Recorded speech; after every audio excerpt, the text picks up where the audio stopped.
Hola, hoy es martes 24 de junio 2025.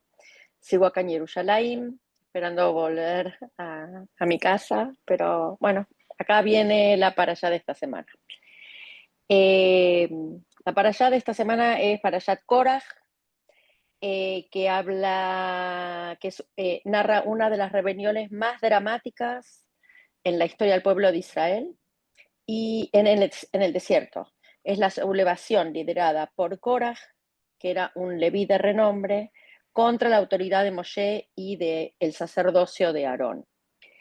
Este episodio no es solo una disputa de política o de tribus, y tal como nos enseñan nuestros sabios, la Torá no relata historias como crónicas del pasado, sino como enseñanzas vivas para cada generación y para cada individuo. Y aunque la escena de esta rebelión parezca muy lejana, su mensaje es muy actual. Es una lección eterna sobre el ego, el poder, el liderazgo genuino y la búsqueda espiritual. Vamos a empezar a desarrollarla. La parashá comienza y tomó Korach, hijo de Tzar, hijo de Keat, hijo de Leví. Pero ¿qué es lo que tomó Korach? En realidad no tomó ningún artículo, ningún producto, algo material, ningún objeto. Lo que dice Rashi es que se tomó a sí mismo a un lado, es decir, se apartó de la comunidad para poder iniciar una rebelión. Korach era un hombre con muchos méritos, era de un linaje muy distinguido y mucha sabiduría, y entonces, ¿qué es lo que lo llevó a encabezar esta rebelión en contra de Moshe y de Aarón? El Midrash dice que es la envidia y los celos. Este fue el motor principal. Él estaba muy molesto porque Moshe había nombrado a su primo Elitzafán ben Uziel como líder de la familia Keat, de Keat, a pesar de que Korach sentía que él tenía más derecho por jerarquía familiar y porque era mayor. Eh, lo que nos enseñan los sabios y nuestros padres en el libro de Pirkei Avot es que los celos, el deseo y la búsqueda de honor sacan al hombre de este mundo, lo sacan, lo separan. El deseo de poder, disfrazado de justicia social, es una de las grandes trampas que nos trae el ego. Tenemos muchos ejemplos en Argentina de esto. Korach no se presentó como un ambicioso, sino como un defensor de la igualdad. El que decía, toda la congregación es santa, entonces, ¿por qué ustedes se elevan por encima de la asamblea de Hashem? Este argumento suena lindo, pero en realidad los sabios detectaron mucha hipocresía en esto.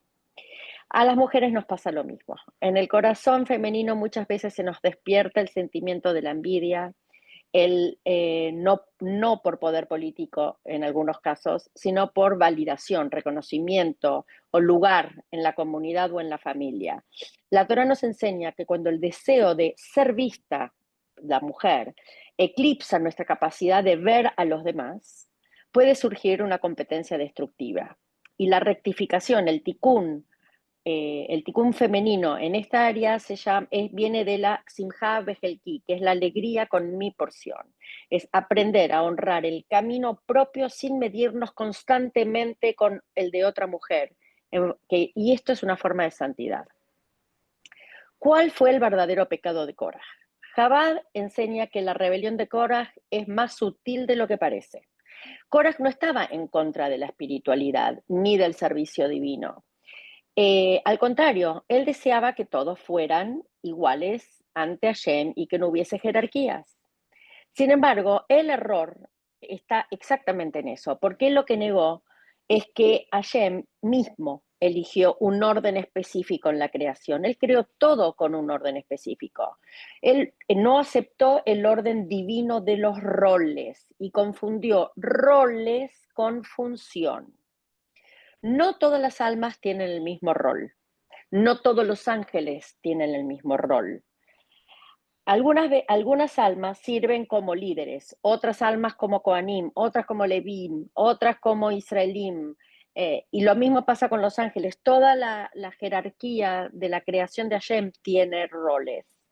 Pretender que todos tengan el mismo rol es ignorar la sabiduría de Hashem. Esto va también para las mujeres que dicen por qué los hombres, las mujeres somos diferentes, porque las mujeres tenemos un rol diferente. Y negarlo es negar la sabiduría de Hashem. El Rabbi Nachman de Breslov nos enseña que cuando uno no acepta el lugar que le corresponde, se desconecta de su misión. Korah, en su deseo de ser más, perdió el acceso a lo que verdaderamente era. Y hay muchas mujeres que se enfrentan al desafío de encontrar su lugar en una sociedad que se redefine constantemente el rol femenino. Y el judaísmo valora profundamente el alma de la mujer, pero no siempre desde un lugar público o visible. El desafío de la mujer es reconectarse con el valor espiritual del rol femenino, sin compararlo con el masculino.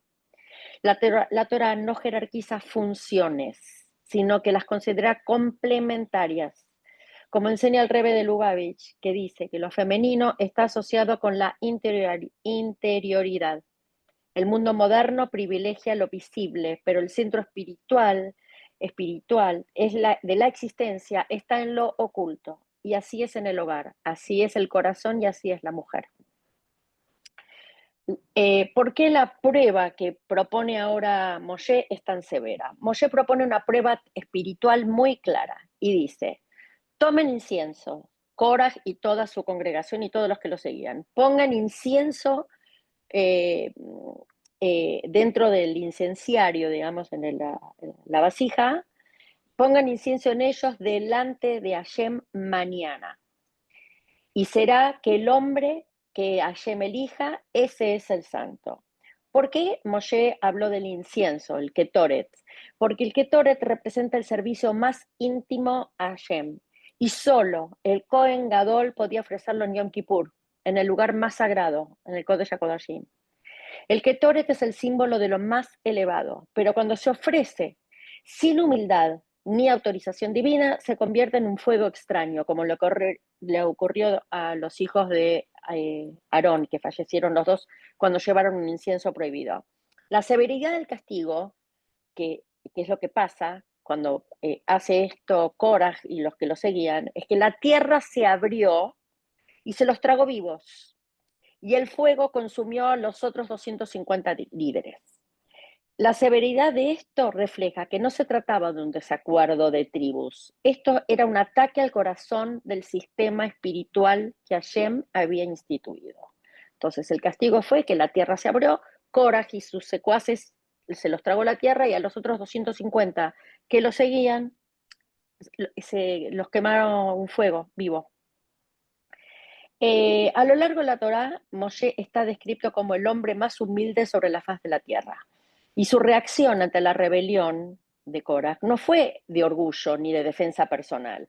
Él se postró ante Hashem, pidiéndole y rogándole por el pueblo. Incluso trató de evitar el castigo de Korah y los seguidores, rogando no prestes atención a sus ofrendas, lo que le pedía Moshe a Hashem.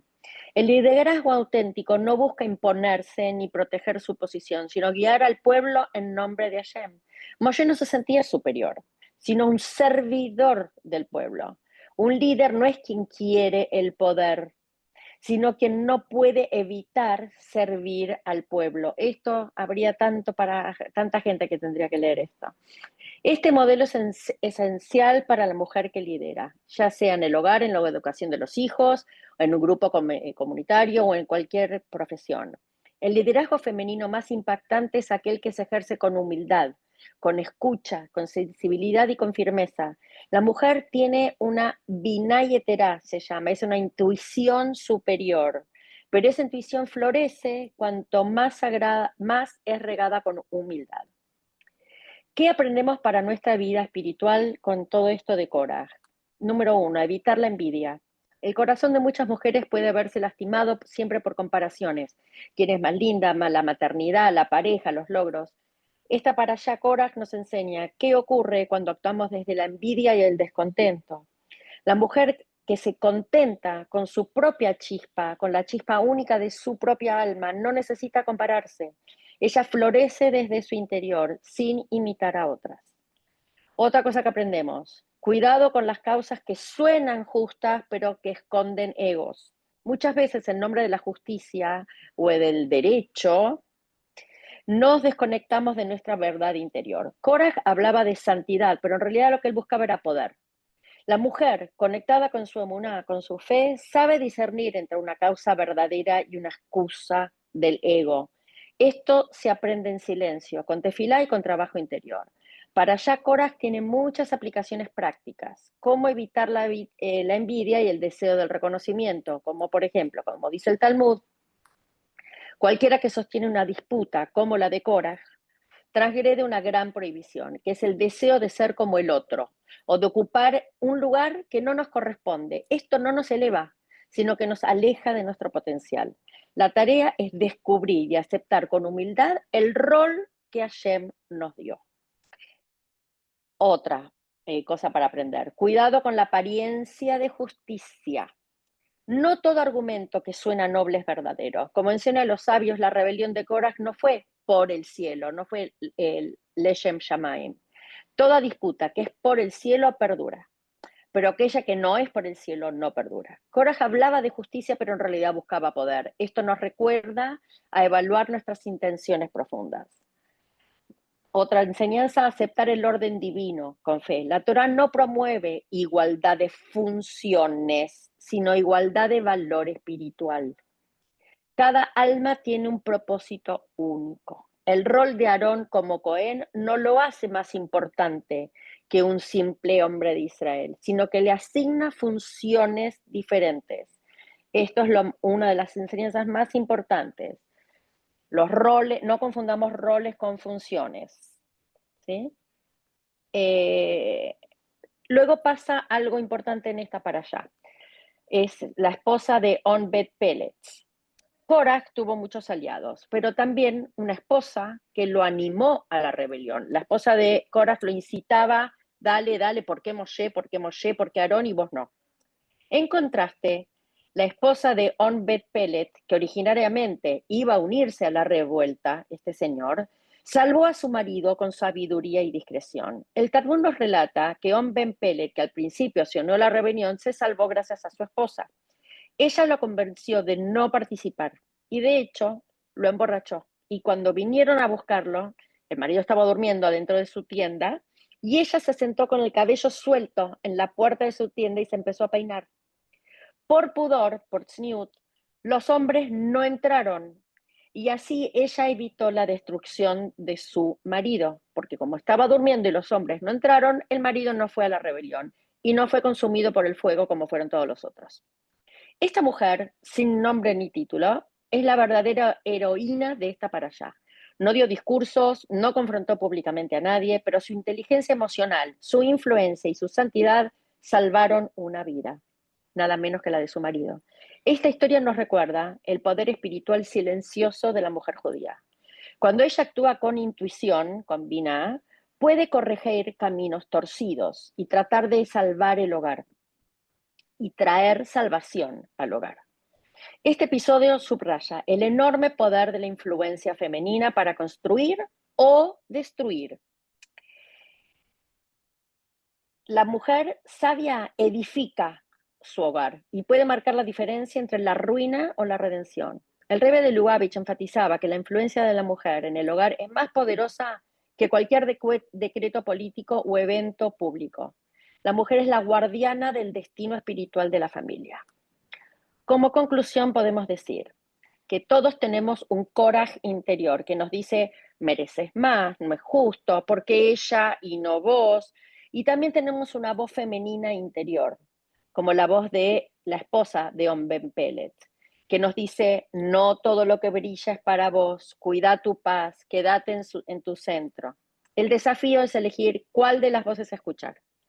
Korah no murió, el espíritu. Su impulso sigue vivo en cada uno de nosotros. Cuando cuestionamos con orgullo, cuando despreciamos al otro por ocupar un lugar distinto, cuando decimos por qué el hombre puede y la mujer no, cuando disfrazamos ambiciones personales, las disfrazamos de causas justas. Pero también podemos aprender de Moshe, podemos aprender la humildad, el servicio, el compromiso con la verdad y la fidelidad al orden divino, cuando él se arrodilla y se postra ante Hashem pidiéndole piedad por el resto del pueblo. Entonces, como conclusión, ¿qué aprendemos de esta para allá? Aprendemos a elegir la humildad sobre el orgullo, a reconocer el poder callado de nuestras acciones, a influir desde la emuná, desde la fe y desde la vina, la intuición, y no desde la ambición, a construir hogares donde cada alma florece en su lugar único. Ojalá que sepamos siempre actuar con Leshem Shamaim, por amor al cielo, y que usemos nuestra voz, especialmente nuestra voz femenina, no para dividir, sino para construir. Shavua Tov, y espero pronto poder darla para allá en forma personal en Miami y en Hallandale para todas. Beso grande, Shavua Tov.